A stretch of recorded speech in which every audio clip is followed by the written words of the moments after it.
Emangnya dana itu dari kakek lo? Walaupun dana dari luar negeri terserah. Di sana semua ayat-ayat Al-Quran yang keras-keras itu nggak dipakai.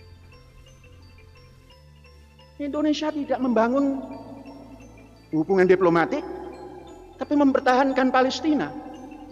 Palestina sudah merdeka. Apa buktinya? Indonesia sudah membuka hubungan diplomatik. Itu menandakan bahwa Palestina sudah merdeka, kita mengakui kemerdekaannya. Apakah hanya itu yang namanya membela Palestina?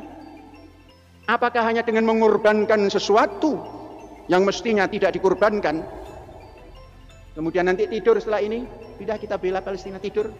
Nggak selesai. Atau ada orang yang bilang gini, nggak apa-apa, timnas Israel menolak, nggak ada gunanya, itu tidak akan membantu rakyat Palestina. Ini bukan masalah membantu dan nggak membantu, bukan masalah apapun, tapi sikap kita tuh kayak apa. Gampangnya gini, orang tua kita dibunuh di depan mata kita, lalu kemudian ada yang bunuh tuh mau bertamu, lalu kita bilang nggak ada gunanya, ibu bapak kita juga nggak akan hidup lagi, mendingan kita terima aja supaya kita bisa nasihatin dia. Ini harus dipikir dulu. Makanya nggak mungkin zaman dulu misalnya kalau seandainya Indonesia merdeka, lalu kemudian ada yang Indonesia mau merdeka, ada yang mau menjajah Indonesia, lalu kemudian dia udah jelas-jelas menjajah, lantas dia mau main ke tempat kita, kita terima dengan senang hati. Ini kan adalah sebuah pernyataan yang konslet, yang nggak jelas. Nah, hari ini orang-orang yang menolak itu termasuk yang dikatakan Bung Karno kupah. Artinya keras kepala tanpa menggunakan isi kepala. Ketika Indonesia itu nge-host Piala Dunia U20, dan ketika dia nge-host Piala Dunia U20, lantas salah satu pesertanya itu adalah Israel, yang Israel itu dengan nyata-nyata itu melakukan penjajahan, melakukan kezoliman, melakukan pembunuhan, melakukan kejahatan-kejahatan perang dan sampai sekarang tidak tersentuh. Ini adalah sebuah hal yang bertentangan dengan Undang-Undang Dasar. Nah, jadi justru kalau seandainya ada orang bilang, wow, NKRI harga mati, Undang-Undang Dasar, Konstitusi dan Undang-Undang Dasarnya sudah dibaca belum? Karena kalau sudah dibaca, harusnya di situ tertulis dengan sangat jelas bahwa Indonesia adalah negeri yang menolak penjajahan. Dan sampai sekarang kita bisa melihat bahwa setiap waktu tidak berhenti-henti pembunuhan, pembantaian, gitu kan ya. Nah, itu kalau kita bangsa Indonesia bisa duduk bersama, Israel, Palestina, Indonesia, wakil Yerusalem, duduk bersama, walaupun tidak serta-merta bisa diatasi, 2-3 merta bisa diatasi. Tapi kan sayang kita belum membuka hubungan diplomatik hanya gara-gara menganggap Israel itu penjajah. Kita lihat Gubernur Bali aja memberikan sebuah statement penolakan hanya karena ya ini status Israel adalah negara yang nggak jelas, yang akhirnya kalau seandainya Indonesia nge-host Piala Dunia U20 lalu kemudian menerima dengan tangan terbuka timnas Israel di sana, maka apa ini nggak justru merusak hubungan kita dengan negara-negara yang lain yang sudah punya standing position yang sangat jelas, yang sudah punya positioning yang sangat jelas bahwasanya kami menolak untuk berhubungan dengan Israel.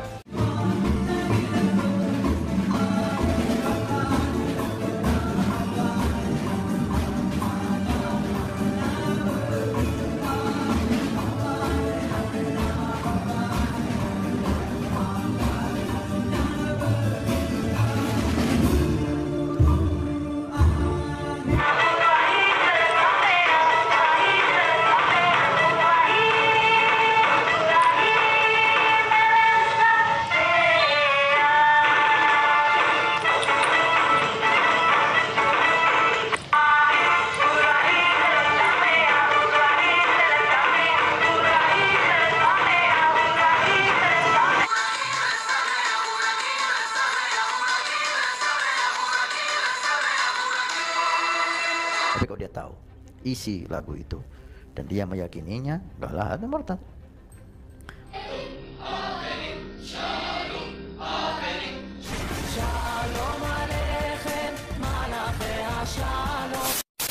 Assalamualaikum, pada video kali ini kita akan membahas sumber dana Ponpes Al Zaitun.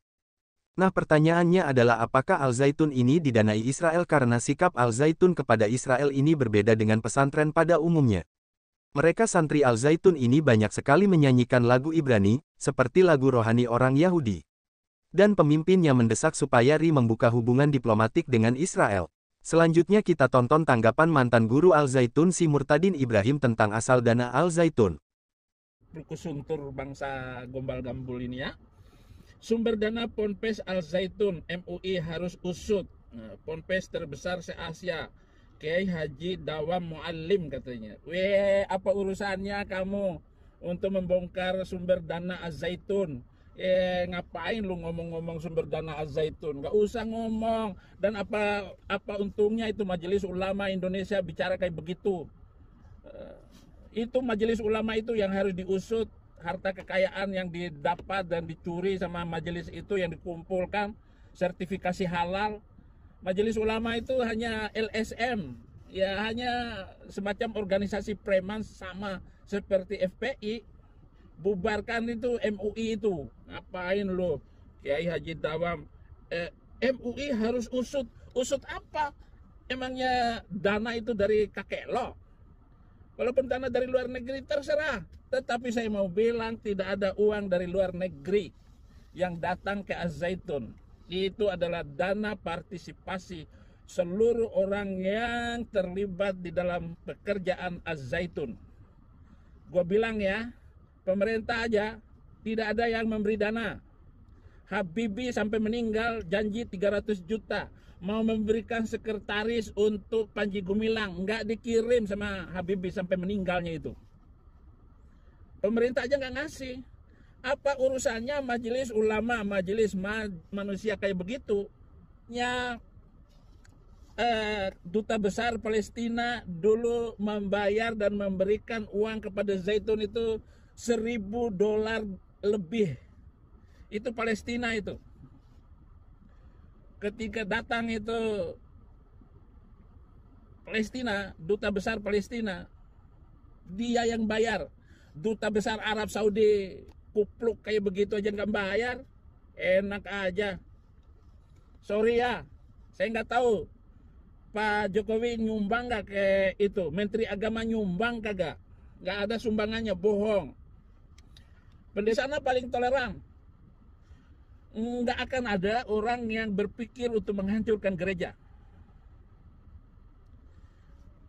Di sana semua ayat-ayat Al-Quran yang keras-keras itu nggak dipakai. Hapus saja itu.